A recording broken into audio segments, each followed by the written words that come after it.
Thanks for being here again today. We appreciate it. I've got a couple of questions I'd like to run past you as well. And one involves the utility MAC that your agency is working on.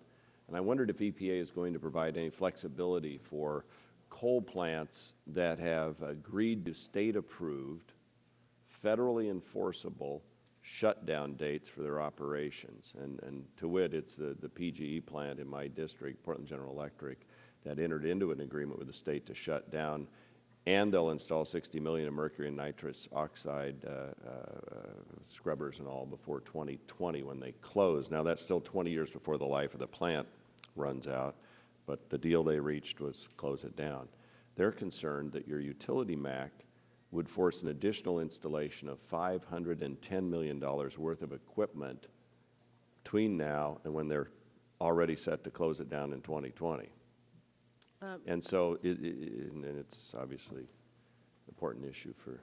Well, two things. First, the utility air toxics rule has not come out yet. It hasn't been proposed. It's due next week. And then it'll go through public comment before finalization. So I really can't comment on what that rule will say or won't say until it's absolutely done. What I can also say is I'm aware of this matter. It was brought to my attention by one of your colleagues, and there's certainly potential for discussions about this specific incident that I think can It's a pretty unique incident. I mean, this is a situation. They reached an agreement with the state. They're complying with environmental rules in existence. They're phasing out their plant 20 years early. They're installing 60 million in recovery already.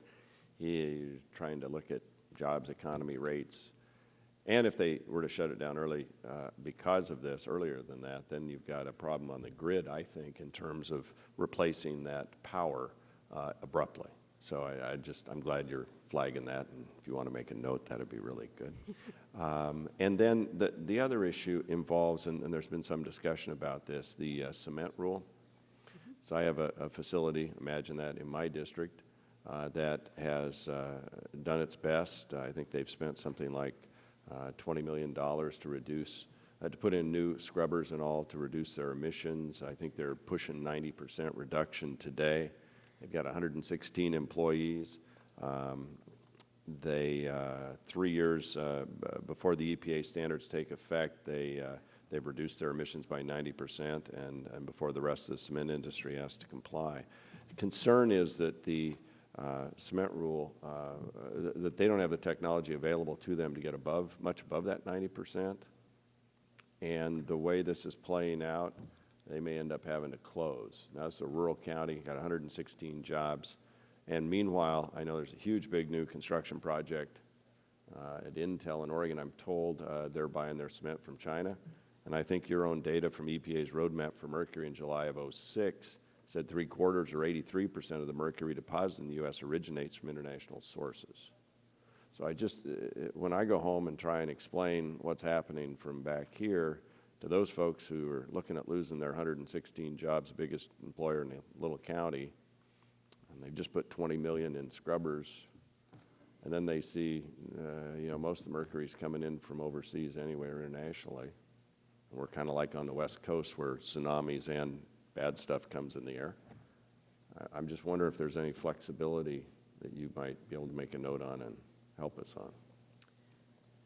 When the cement toxics rule was promulgated, there was lots of consideration of sources, individual sources that were putting on controls early and doing everything they could to bring down their emissions early. I'm happy to have my air office take a look at this specific source. I really don't have the details. Right. We tried to get a subcategory, which I think is allowed under the Clean Air Act, and that was rejected. So, but if you could take it, I appreciate that. Happy to have them. And I want to associate myself with the comments from my colleague, Mr. Terry of Nebraska. My district's very rural, very dry. We do dryland wheat. I do cattle. My guys ranchers are very concerned about the particulate dust rule that's being considered. I had cattle ranchers tell me you couldn't drive down an eastern Oregon gravel road and not probably trigger up enough dust to maybe violate it. And the wheat guys are saying we may have to drag some sort of mister behind our equipment to tamp down the dust. And if we had that much water in eastern Oregon, I guess we wouldn't have dryland wheat. So as you listen to these comments, I hope you'll take that into consideration. And finally, we've got a chart here that just, I think, reflects the concern that's coming our way in terms of just the multitude of regulations that different industries are having to deal with all at once or in a fairly short timeline. This is potential air regulations affecting the forest products industries. And I'm just wondering, do you do a cumulative impact look at all these regulations on an industry set and do any kind of economic analysis of what that may mean? Because, boy, I'm hearing it back the other direction right now. We are required under the President's executive order to look at retroactively at our regulations to determine whether there are more effective ways to regulate, to get the clean air and clean water benefits we all want, and also look at costs and impacts. We're happy to do that. I have seen those charts. Industry produces them. They come out every few years. This one's not unique, but you know, if you look at what we're required to do under law to update our standards, many of those things are not regulations, but science and health standards.